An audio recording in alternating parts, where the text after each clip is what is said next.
दोस्तों, हमारी सीरीज चल रही है जिम कॉर्बेट की बुक जंगल लॉर का हिंदी ट्रांसलेशन जीती जागती कहानी जंगल की। ये ट्रांसलेशन किया है संजीव दत्त जी ने और इस बुक को पब्लिश किया है नटराज पब्लिशर्स देहरादून ने। हमारी अगली कहानी है भाई टॉम की दी हुई गुलेल का रबड़ जब गल कर खत्म हो गया तो मैंने अपने लिए तीर की जगह पत्थर फेंकने वाली कमान बना ली। पत्थर छोड़ने वाली कमान और तीर छोड़ने वाली कमान में फर्क यह होता है कि पत्थर छोड़ने वाली कमान छोटी और थोड़ी ज़्यादा सख्त होती है और उसमें एक के बजाय दो तान होती हैं। इन दोनों तानों के बीच मोटे टाट का एक छोटा सा चौकोर टुकड़ा लगा होता है जिसमें रखकर पत्थर चलाया जाता है। पत्थर वाली कमान का इस्तेमाल करने के लिए बहुत रियाज की ज़रूरत पड़ती है, क्योंकि कमान पकड़ने वाली बाह को यदि पत्थर छूटने के एकदम साथ ही ना घुमाया जाए तो कमान वाले हाथ का अंगूठा बुरी तरह से जख्मी हो सकता है। इस कमान से छोड़े गए पत्थर की रफ्तार गुलेल के पत्थर की रफ्तार से दुगनी होती है, लेकिन इसमें गुलेल जैसा पक्का निशाना लगाना थोड़ा मुश्किल होता है। नैनीताल का सरकारी खजाना हमारे गर्मियों वाले घर के नज़दीक ही सड़क के दूसरी तरफ था। खजाने की हिफाजत के लिए फौज के गुरखा वहां पर तैनात रहते थे। खजाने के मैदान में लकड़ी की एक टिकटी लगी हुई थी जिस पर एक बड़ा गोल घंटा टंगा रहता था, जिसे हर घंटे समय बताने के लिए बजाया जाता था। इस टिकटी के ऊपर एक माचिस की डिब्बी रख दी जाती थी और 20 गज की दूरी से बारी बारी से हम लोग इस पर निशाना लगाया करते थे। वहां मौजूद गुरखों में से एक हवलदार था जो कि कद में ठिगना, मजबूती में बैल जैसा था। गुरखों में उसका निशाना सबसे अच्छा था, लेकिन वहां पर मौजूद तमाशबीन हमेशा यह देख के बड़े खुश होते थे कि ये गुरखा मुझे कभी हरा नहीं पाया। पत्थर फेंकने वाली कमान का इस्तेमाल मेरे लिए ज़रूरत से ज़्यादा उपजी मजबूरी था और हालांकि मैंने अपना निशाना काफ़ी पक्का कर लिया था, लेकिन मैं कभी भी पत्थर फेंकने वाली कमान को उस ढंग से इस्तेमाल नहीं कर पाया जैसे मैं गुलेल को काम में लाता था। फैनी मोर कूपर की रोमांचक किताबें पढ़ने के बाद मैंने तीर कमान का इस्तेमाल भी शुरू कर दिया।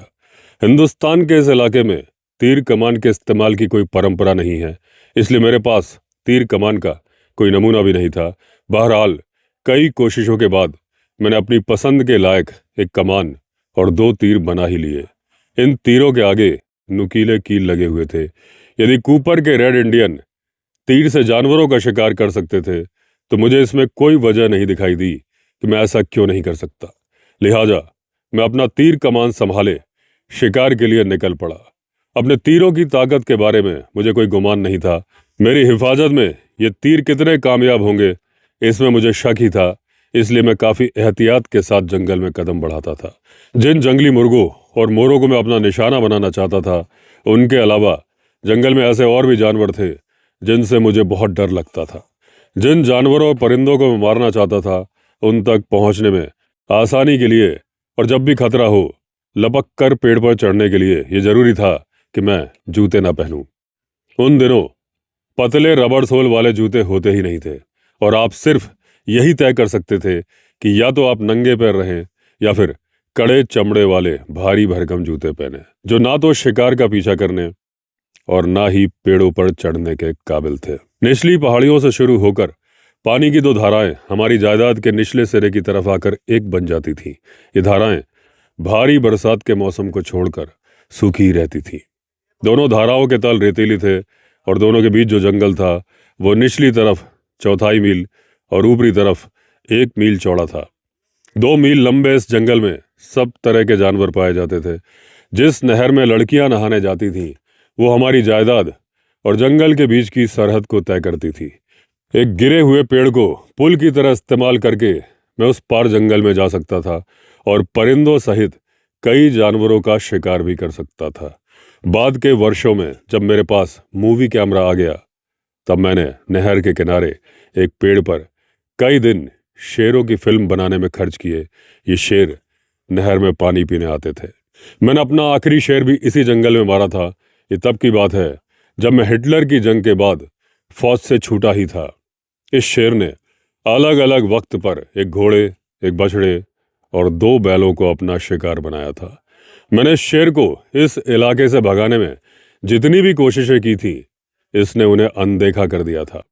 मेरी बहन मैगी को इस बारे में शक ही था, इस उम्र में मैं राइफल सीधी पकड़कर सही निशाना लगा पाऊंगा, क्योंकि अलग अलग जंगलों में मुझे कई बार अलग अलग किस्म का मलेरिया हो चुका था और मेरी बहन को लगता था कि इस वजह से मेरे हाथों में पहले जैसा ठहराव अब नहीं बचा था। बहरहाल मुझसे निशाना लगता है या नहीं, ये देखने के लिए मैंने शेर को फैसले के लिए बुला ही लिया। शेर को मैंने गुनाहगार पाया और जब शेर कुछ ही फुट की दूरी से मुझे देख रहा था तो मैंने एक गोली उसकी आंखों के बीच में उतार दी। ये शिकार नहीं था, ये हत्या थी, लेकिन एक ऐसी हत्या जिसे एक हद तक जायज ठहराया जा सकता था। मैं शेर को मारना नहीं चाहता था। शेर ने गांव से 200 गज दूर लंटाना की घनी झाड़ियों में अपना घर बना लिया था। शेर के हाथों मारे गए हर जानवर का मुआवजा देने के लिए भी मैं तैयार था, लेकिन मुआवजे से बात इसलिए नहीं बनती कि उन दिनों जंग की वजह से पूरे देश में ही मवेशियों की भारी कमी हो गई थी और नए मवेशी मिलना बड़ा ही मुश्किल था। जैसा कि मैंने पहले बताया है कि इसे भगाने की मेरी तमाम कोशिशों को इस शेर ने अनदेखा कर दिया था, लिहाजा मेरे पास और कोई रास्ता बचा नहीं था। दोनों धाराओं के बीच जंगल को मैगॉग और मैं अच्छी तरह से देख चुके थे और मुझे मालूम था कि इस जंगल के किन हिस्सों में हमें नहीं जाना चाहिए। इसके अलावा नहर के परली तरफ के जंगल में जंगली मुर्गे और मोर के शिकार के लिए मुझे सिर्फ टूटे हुए पेड़ के जरिए ही नहर पार करनी होती थी। लेकिन मैं तब तक परली तरफ नहीं जाता था जब तक कि मुझे तसल्ली ना हो जाए और ऊपर कोई शेर मौजूद नहीं है। शेर की गैर मौजूदगी की तसल्ली करने के लिए मैं जंगल के बाईं तरफ वाली घाटी की बड़े ही ध्यान से जांच करता था। इस पट्टी में अक्सर आने वाले शेर हमेशा पश्चिम की तरफ से सूरज डूबते वक्त आते थे और यदि उन्होंने कोई शिकार इधर नहीं किया था तो सवेरा होने के पहले घने जंगल में अपने घर लौट जाते थे। धारा की सूखी तलहटी में बिछी रेत की बारीकी से जांच करने पर यह पता लगाया जा सकता था कि कोई शेर उस जंगल में गया है कि नहीं गया है। उस तरफ के जंगल को मैं अपनी जाती शिकारगाह मानता था। रेत में बने निशानों से यह मालूम चल जाता था कि उस तरफ शेर जो गया है अभी भी वहीं पर है या फिर वापस जा चुका है। जिस दिन भी मुझे शेर के पंजों के एक तरफा निशानी मिलते थे, उस दिन जंगल के उस टुकड़े से अपना रिश्ता नाता भूलकर मैं चिड़ियों के शिकार के लिए कहीं और चला जाता था। पानी की ये धारा भले ही ज्यादातर सूखी पड़ी रहती थी, लेकिन मेरे लिए ये कभी ना सूखने वाली दिलचस्पी की धारा थी। दोनों तरफ मीलों तक फैले जंगलों में रहने वाले शेरों के साथ साथ जंगल के सभी दूसरे जानवर और रेंग कर चलने वाले जीव जंतु इस धारा को पार करते थे। धारा को पार करने के दौरान अपने वहां से गुजरने के सबूत वो फोटोग्राफ जैसे छोड़ जाते थे। यही वो जगह थी जहां पर पहले तो गुलेल, फिर तीर कमान और फिर भरमार बंदूक से, बाद में पिछले दिनों नए जमाने की राइफल से लैस होकर मैं आया करता था। मैं अपनी जंगल सफारी के खजाने में नई नई बातें एक एक करके भरा करता था। सुबह सूरज निकलने के साथ ही नंगे पैरों दबे पांव मैं निकल पड़ता था। मैंने एक एक करके धारा पार करने वाले सभी जानवरों और रेंगने वाले जंतुओं को देखा था और एक दिन ऐसा भी आया जब मैं हर जानवर या रेंगने वाले प्राणी को उसके निशानों से पहचानने लगा। लेकिन एक छोटी सी शुरुआत थी, क्योंकि अभी मुझे ये सीखना बाकी था कि जानवरों की आदतें क्या होती हैं, उनकी भाषाएं क्या होती हैं और कुदरत के इस खेल में उनके किरदार क्या हैं। जब मैं सीख रहा होता था तो साथ साथ परिंदों की भाषा को भी अपने मन में उतारता जाता था। मैं ये भी सीख रहा होता था कि कुदरत के बगीचे में इन प्राणियों के क्या क्या काम हैं। जो पहला काम मैंने किया था वो ये था कि मैंने जानवरों, परिंदों और रेंगने वाले प्राणियों को अलग अलग समूहों में बांट दिया था। शुरुआत मैंने परिंदों से की थी और कुल 6 समूह बनाए थे। वे परिंदे जो कुदरत के बगीचे को सुंदर बनाते हैं, इस समूह में मैंने सहेली, ओरियल्स और शकरखोरे रखे। वे परिंदे जो कुदरत के बगीचे को संगीत से भरते हैं, चिलबिल, रॉबिन्स और शमा। वे परिंदे जो कुदरत के बगीचे में पेड़ पौधों और फूलों की पैदावार में मदद करते हैं। वे परिंदे जो खतरों से आगाह करते हैं, जंगल कोतवाल, जंगली लाल मुर्गा और सतबहनी। वे परिंदे जो कुदरत में संतुलन बनाए रखते हैं, बाज और उल्लू। वे परिंदे जो सफाई की जिम्मेदारी निभाते हैं, गिद्ध, चील और कौवे। जानवरों को मैंने 5 समूह में बांटा था। वे जानवर जो कुदरत के बगीचे को खूबसूरत बनाते हैं। इस समूह में मैं हिरण, चीतल और बंदरों को रखता हूँ। वे जानवर जो कुदरत के बगीचे की मिट्टी को खोद खोद कर उसमें हवा पहुंचाकर उसे उपजाऊ बनाते हैं, भालू, सुअर और सेही। वो जानवर जो दूसरों को खतरों से आगाह करते हैं, हिरण, बंदर और गिलहरी। वो जानवर जो कुदरत के बगीचे में संतुलन बनाए रखते हैं, शेर, तेंदुआ और जंगली कुत्ते। वो जानवर जो सफाई करते हैं, लोमड़ी, सियार और सुअर। रेंगने वाले प्राणियों को मैंने 2 हिस्सों में बांटा है। जहरीले सांप, इस समूह में मैंने कोबरा, करैत और वाइपर को रखा। गैर जहरीले सांप, अजगर, घास में रहने वाले सांप और धामन सांप। बड़े बड़े परिंदे और जानवरों को उनके काम के मुताबिक समूहों में बांटने के बाद जैसे जैसे मेरी जानकारी बढ़ती गई, इन समूहों में उन जानवरों और चिड़ियों के नाम भी जोड़ता गया जो इसी तरह के काम में आते थे। अब अगली सीढ़ी थी जंगल के इन वासियों की भाषा को सीखना और उन जानवरों और परिंदों की आवाज़ की नकल करना जिन्हें निकालना इंसानी होठों और गले के बूते में है। सभी पक्षियों और जानवरों की अपनी भाषाएं होती हैं और एकाध मामले को छोड़कर जानवर या परिंदे एक दूसरे की जुबान नहीं बोल पाते, लेकिन जंगल के सारे पक्षी और जानवर एक दूसरे की जुबान को बखूबी समझ लेते हैं।